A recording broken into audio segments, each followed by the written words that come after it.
I mean, you've self-built it, as I said, 12 times, and I think it's sort of worthwhile sort of going back into the dim, dark days of your youth and sort of actually trying to work out how you got involved with self-building. Because obviously self-building in those days was very different to how it is now, I suspect.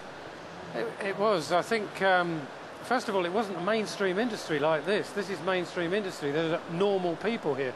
When I was talking to audiences in the late 60s, early 70s about building your own home, we were talking about sort of sandals and patchouli oil and the smell of cannabis.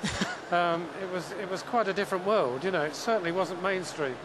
For me, though, the first home I built was for the current Mrs Snell and I to get married into, and that was in 1970. That just was happenstance, in effect, as most of life is. But from then on, it seemed to me, and it still does, an anathema to move into someone else's house. So for me, the natural thing of if we ever needed or wanted to move home was to find another plot and build another house. And you've told me many times you actually come alive and you feel alive when you're self-building. No doubt about it. What is it you really enjoy about it? I love the crack on site. I like the gallows humour of the blokes. I like the enthusiasm of everything. I like the terror. I actually also like the terror, because it can be terrifying.